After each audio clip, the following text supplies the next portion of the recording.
Hi, good morning, praise the Lord. ఈరోజు యేసు ఇచ్చు బహుమానము. మనం ఎన్నోసార్లు ప్రభు మనకిచ్చిన వాగ్దానము మనం మర్చిపోతూ ఉంటాం. లేకుంటే ప్రభు మనకు చెప్పిన మాటను మరి మనము అబద్ధమని అనుకుంటాం. లేకుంటే కొన్నిసార్లు అది ఎలా నెరవేరుతుంది అని మనం కొన్నిసార్లు అనుకుంటాం. లేకుంటే ఇది ఎలా సాధ్యము అనే ప్రశ్నలు చాలాసార్లు మన హృదయానికి అది రావచ్చు. కానీ ప్రభు ఈరోజు మీకు ఏం గుర్తు చేయాలని ఆశపడుతున్నాడు అంటే, ఆయన ఏదైనా ఒక వాగ్దానం ఆయన ఇస్తే ఆయన మీరు మర్చిపోయినా ఆయన మర్చిపోడండి. ఒకసారి ఏమైందంటే, నేను అప్పుడే అడుగు పెడుతూ ఉన్నాను అన్నమాట. when I was 17 years old I entered into ministry. అంటే నేను 17 years నేను ఉన్నప్పుడు సేవలో అడుగు పెట్టాను అన్నమాట.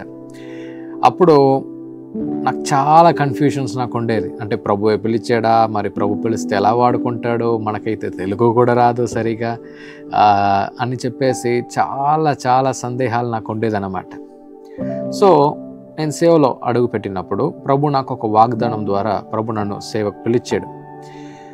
సో నేను అలా అడుగు పెడుతూ నేను ముందడుగు వేస్తూ ఉండగా ఒకరోజు నాకు సందేహం వచ్చింది. ప్రభువా, నువ్వే నన్ను పిలిచినట్లయితే మరి నాకు ఒక సైన్ నాకు ఇవ్వు ప్రభువా, నాకు ఒక సూచిక కార్యాల ద్వారా లేకుంటే ఏదైనా ఒక ప్రవచనం ద్వారా నాకు మాట్లాడగలుగుతావా నువ్వు అని చెప్పేసి మరి ప్రభు దగ్గర ఒక కండిషన్ పెట్టాను.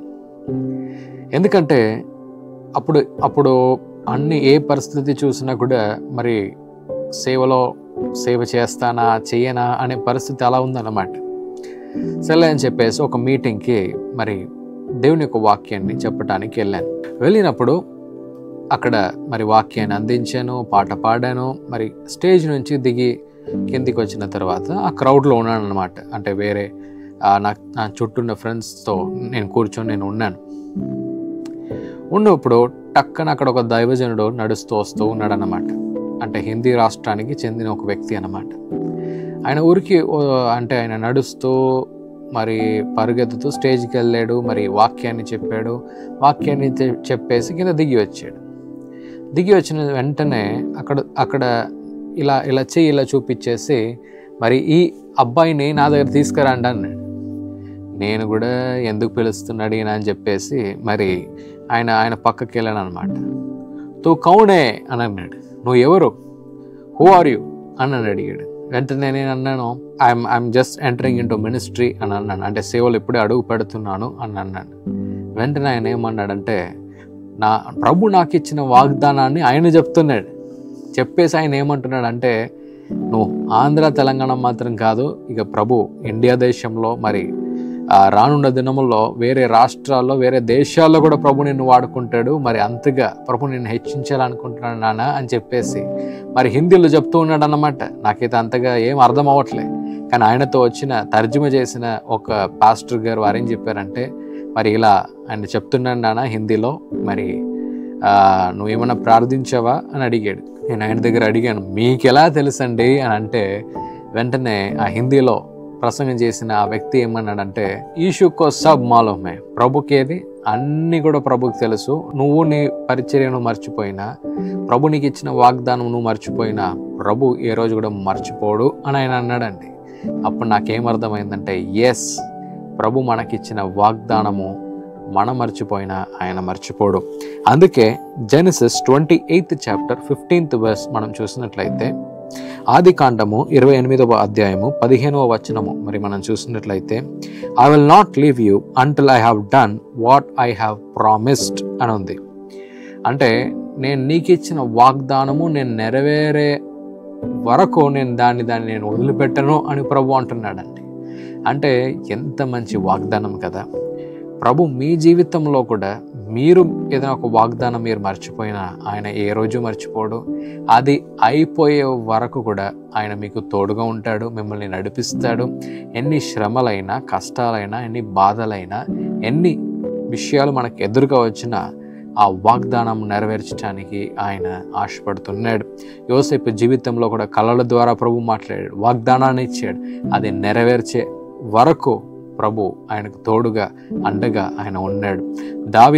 దావీదుకు ఒక వాగ్దానం ఇచ్చాడు, రాజుగా చేస్తున్నా అన్నాడు. ఎన్నో ఆటంకాలు, ఎన్నో కష్టాలు, ఎన్నో బాధలు, కానీ ప్రభు ఇచ్చిన వాగ్దాన ప్రకారమైన అడుగు వేస్తూ ఉండగా ప్రభు ఆయనకు తోడుగా ఉన్నాడు. అలాగే అబ్రహాం ఆయన జీవితంలో నేను నీకు ఇచ్చే వాగ్దానం ఎలా అంటే ఇన్ ఫ్యూచర్ జనరేషన్స్ ఈ పైన నక్షత్రాల్లాగా అంతగా నేను నిన్ను దీవిస్తానని ప్రభు అంటున్నాడు. మరి అలాగే మనం చూసినట్లయితే బైబిల్ గ్రంథంలో అంత పెద్దగా అబ్రహాంని కూడా ప్రభు దీవించాడు కదండి. అంటే నేను ఎందుకు ఇది మీకు తెలియజేస్తానంటే వాగ్దానం ఇచ్చిన ప్రభు నమ్మదగిన వాడు. ప్రభు మీకు ఈరోజు ఏదైనా వాగ్దానం ఇచ్చాడా?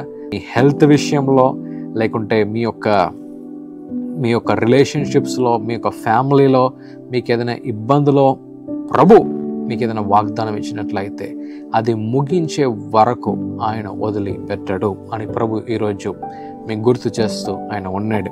సో ఈరోజు మీరు ప్రభు మీకు ఇచ్చిన వాగ్దానము ఏదైనా మీరు మర్చిపోయినట్లయితే, లేకుంటే ఈ వాగ్దానం ఎలా నెరవేరుతుంది అని మీరు అనుకున్నట్లయితే ప్రభు ఈరోజు మీకు ఏం గుర్తు చేస్తుందంటే నేను ఇచ్చిన వాగ్దానం అది ముగించే వరకు, అది నెరవేరేంత వరకు నేను నిన్ను వదిలిపెట్టే పరిస్థితి లేదు అని ప్రభు ఈరోజు మీకు గుర్తు చేస్తూ ఉన్నాడు. Lord, today you spoke with us, you are a promise keeping God. ఈరోజు మీరు వాగ్దానం ఇస్తే దాన్ని నెరవేర్చే ఒక ప్రభు అని ఈరోజు మేము నేర్చుకున్నాము. అలాగే మరి పెద్ద పెద్ద నాయకులకు మీరు ఎలా దీవించారో అలాగే మా జీవితంలో కూడా మీరు దీవించమని, ఆశీర్వదించమని, మమ్మల్ని ముందుకు తీసుకెళ్ళమని, ప్రతి విషయంలో జయమివ్వమని, ప్రతి వాగ్దానం నెరవేర్చేది మేము చూసే ఒక కృపను మీరు మాకు ఇవ్వమని యేసు నామములో అడుగుతున్నాము తండ్రి, ఆమేన్. ఈ ప్రోగ్రాం మీకు ఆశీర్వాదకరంగా ఉన్నదని మేము నమ్ముతున్నాం. ఫస్ట్ లైక్ చేయండి, తెలిసిన వారు మీ ఫ్రెండ్స్ అందరికీ మీరు షేర్ చేయండి, తర్వాత సబ్స్క్రైబ్ చేయండి. తప్పగా ప్రభు మిమ్మల్ని దీవిస్తాడు. ఇక రాబో వీడియోను కూడా మీరు చూడండి, దీవించబడండి. ప్రభు మిమ్మల్ని దీవించును గాక. God bless you. అందరికీ శుభవార్త. ప్రతి ఆదివారము 4 గంటల నుండి 6 గంటల వరకు కూడా వరంగల్లో గొర్రెకుంటలో గిఫ్ట్ ఆఫ్ జీసస్ వర్షిప్ సెంటర్లో ప్రార్థన కూడిక జరుగుతూ ఉంది. మీరు పాల్గొనండి, ఇతరులకు షేర్ చేయండి. ప్రభు మిమ్మల్ని దీవించును గాక.